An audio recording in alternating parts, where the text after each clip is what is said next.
What's happening, financial coaches? Pete here.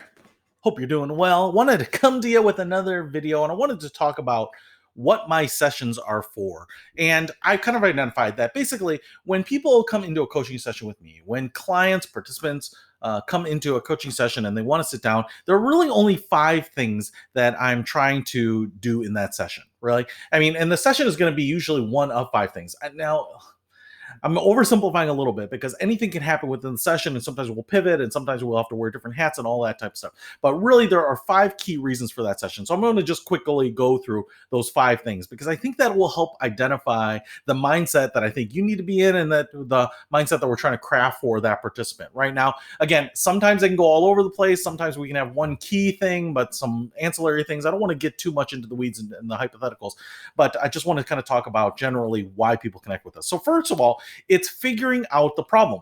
Honestly, now you may be like, all right, is this what this list is going to be about? Listen, I think that some of these are going to be so obvious, you're going to hear them and you're going to be like, okay, that makes total sense.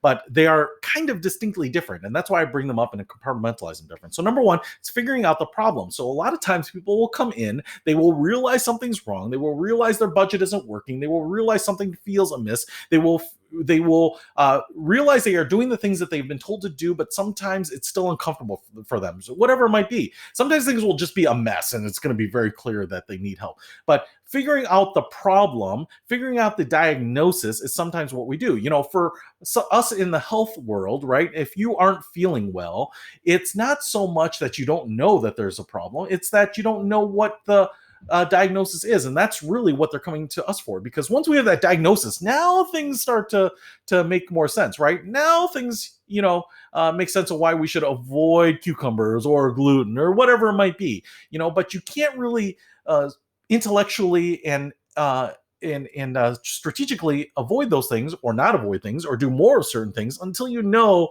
what kind of that root cause is. And so, some people will call it root cause analysis, RCA, those types of things. But a lot of times we're trying to figure out the problem with the participant. And a lot of times it might be obvious to us, and we have to kind of open up the pipe to have the participants figure that out. Sometimes it won't be obvious to us. Sometimes the participants will diagnose that on their own after we uncover it, because they have backstory and values and history that we don't know about. So figuring out the problem, that's number one. For example, on this, it might be they have an overspending problem, right? They know at the end of the month they're upside down, they don't have enough money, and the problem might be overspending. It might be other things. That overspending is not the only reason that someone might be upside down that month. It could be a huge medical bill. It could be the fact that they lost income and hours of work, whatever it might be. But figuring that out, that's number one. Now, figuring out the solution is number two. And I say that because sometimes we can spend the whole hour or the whole session or multiple sessions just trying to figure out what the problem is, get to that root cause. And now, once we have that, what's the solution, right? Once you have that medical diagnosis, what are you going to do with it? Are you just going to ignore it, or are you going to do something, change the lifestyle, avoid the certain foods that are causing you ill, whatever it might be, right? So once we have that problem, now we got to figure out the solution, right? So now if we figure out the problem is overspending, what are we going to do about it? And that's where we're going to talk about it. So 2 is figure out the solution. Now, the solution leads to a variety of different things, in my opinion. And one is what I call the how-tos of the solution. And this is really the key piece, because I think this is where most practitioners in our space miss out, if that makes sense. Because I think generally what we do, whether you're a financial coach or counselor, advisor, or mentor or guide, or whatever you want to call yourself, it's often the reality that we have the answer in an intellectual sense, in a high level sense, in a strategic sense, but we don't necessarily give that to them in a tactical sense, if that makes sense, right? I've seen a lot of people say, hey, you need to make more money. But how do people make more money? I see a lot of people say, hey, you need to spend less. How do you spend less, right? So this is the how-tos of the solution. So once we've identified what the solution is, whether it's controlling overspending, maybe it's selling off some stuff, maybe it's getting rid of some assets, maybe it's stop supporting bad habits, or, we can't support children in the way we want, or charities, or whatever it might be. I'm not sure. But how do then we make that into something that's actionable? How do we take that and make it into individual steps, into a plan, into a process that we can actually go after. So, for example, one of the big ones, and this is what I talk about a lot, and hit the speaking circuit on, is there are a lot of resources on how to do a side hustle, and I think most of them stink because if you just Google how to do a side hustle, there are a lot of articles out there, blog posts that say, "Hey, do online surveys. 2, walk dogs. 3, take your hobby and turn it into a business," right? And that's all too high level, I think, for most people. If your suggestion is to take surveys online for money, then what I would put is, here is a company where you can take it. Here's how much you will make. Here's what you'll have to do. Here's how you create an account. This is what the surveys will look like. This is when you have to do them, and the total time, total income, all that kind of stuff, right? What people want are the how-tos. They want the specifics, because I don't think most people disagree with those generalizations, those kind of guidelines, the financial rules we have out there. But what they want is, how do I do it, right? It's kind of like the old infomercials. I don't know if you're a child of the 80s and 90s. If you stayed up late and watched TV, there were a lot of guys that are like, "Listen, I make $1 million a year, and I'm going to show you how." But all they do is sell you the sizzle, and you're sold on it, right? You're like, "This guy makes millions of dollars. He's a real estate investor. He's huge. He's got his own boat, plane, whatever it is." But they don't tell you how, because that's what they sell. And that's where the value is, right? That's why you'll pay $2,000 to go to the 3-day course at the Hyatt or whatever it might be. And so that's really what people want. And we have that opportunity to help them break it down. Sometimes we will have the answers. Sometimes they will know what the answer is. Sometimes we'll have to collaborate on it. Sometimes you'll have to refer out or bring in another resource, whatever it might be. But those how-tos, I'm spending a lot of time on this one because those how-tos are really where rubber meets the road, and people see real value. Even though we think, "Hey, this is a little too tactical, it's a little too much detail, I feel like I'm just getting into the weeds here a little bit." Man, I tell you what, people feel the greatest value from being shown, right? It's like pulling away the curtain and showing you all the gears, right? The man behind the curtain, the Wizard of Oz, whatever it is, the opening up the back of the watch, right? When you see that and things make sense to people, that's a light bulb moment, a eureka moment. I know we talk about eureka sessions. This is a time when people really discover, when things really click for them. And so I don't want to undersell this, the how-tos, the tactics. And that's why I think it's really important for us to be practitioners of what we preach. If you want to tell people that they should make more money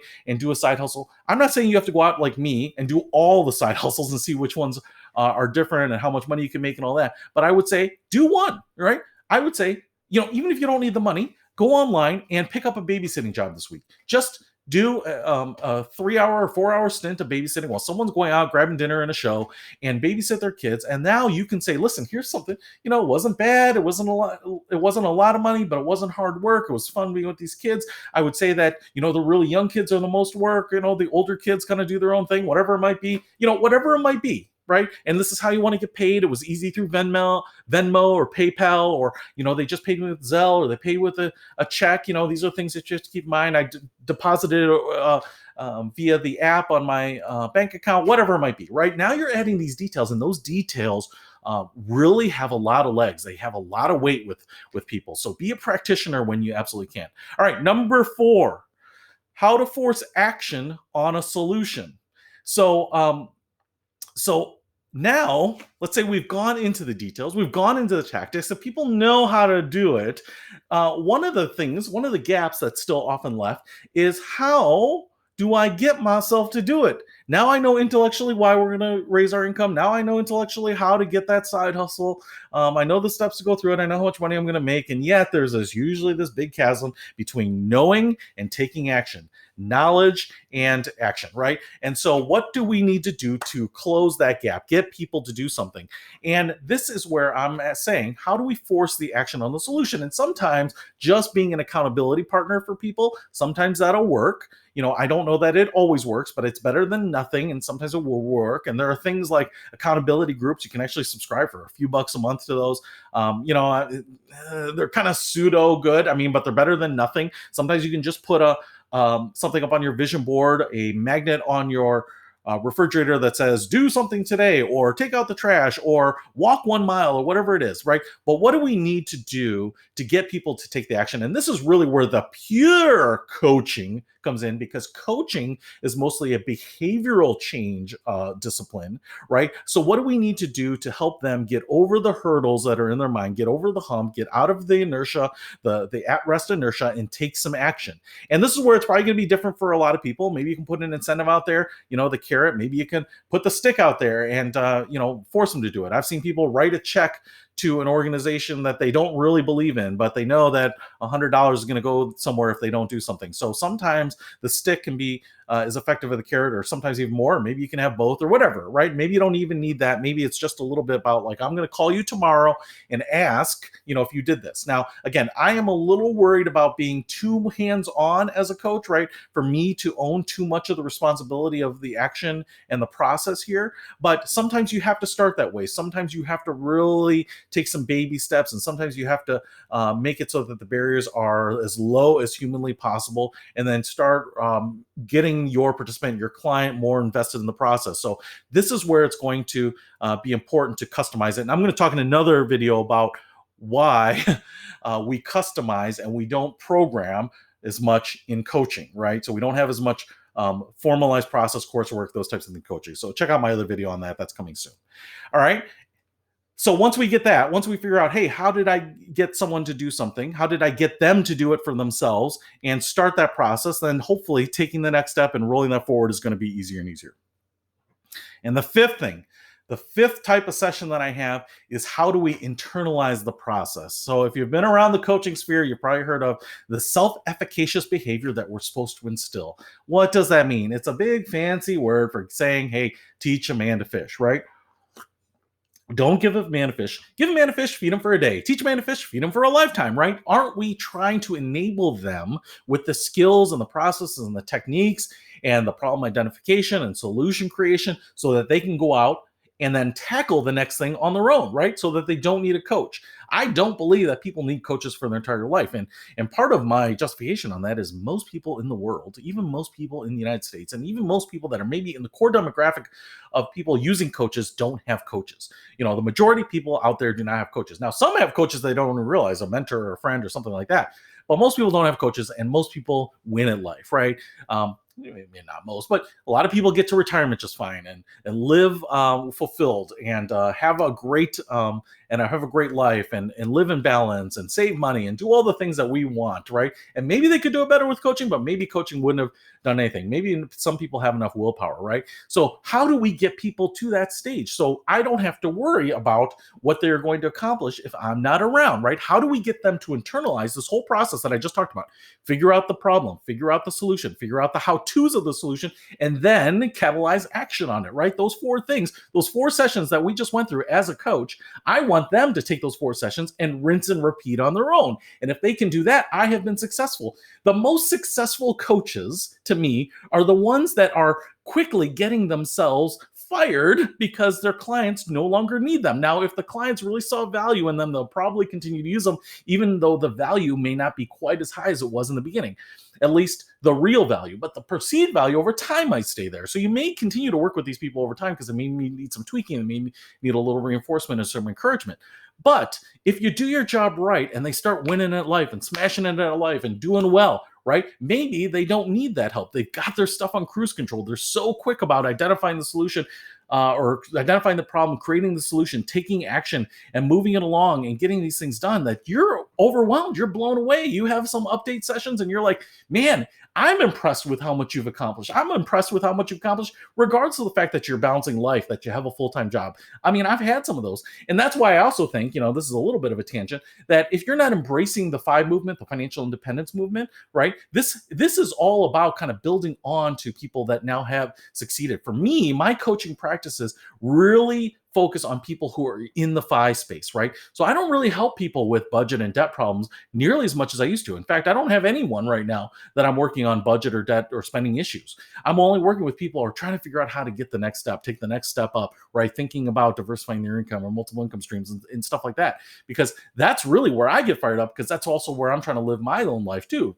successfully or unsuccessfully in some places, right? But we learn, live and learn, and all that stuff. So what I love is that now that I've taken some of my clients from years past and now gotten them out of the need to just take $20 and put that in the wallet, and that's their spending money for the weekend, and that's fine. Those are great places to start. But what you want to see is progress, and for a lot of people, they're living that life, so they don't necessarily see the progress moment to moment, but you get to see it because you're not checking in with them every day. You're checking in them with every month. And some of my cases, I'm only checking in with people once a year, right? And so I get to see these big steps that they're taking, and it's great. It's like I said, some of these people are really blowing my mind. Some of these people I have encouraged and are now financial coaches on their own because they found success, not because of the book smarts, not because of the high level, taking all these financial rules and applying them to their life, because taking the rules, taking these generalities, applying to your life gets very specific. You've got to customize that. You've got to figure out what works and what doesn't, and embrace the stuff that you really are passionate about. And the people that are doing that, I think, are really well poised to be able to pass that on to another generation. So the people that can internalize it, master it themselves, go through it, are the people that we want as financial coaches, but it's really what you want to do as a financial coach for your clients, because that's really the powerful stuff. If you're trying to continue the relationship as an annuity, a revenue stream for you, right? That's great, but that's not the purpose of what we're trying to do. The purpose of coaching is to get people to be self-sustaining, right? To make them independent so that they don't need you. But if they do reach out to people like us, they get even more juice, more power on it. So that's what we're trying to do. Sessions are usually 1 of 5: figuring out the problem, figuring out the solution, figuring out the details or the how-tos or the tactics of the solution, figuring out how to take action or force action on the solution, and then 5, how to internalize the process. Hopefully that helps. But that's what I found, that my sessions always fall into one of these 5 at some point. So looking forward to hearing more from you. I'm Pete. I'll talk to you next time.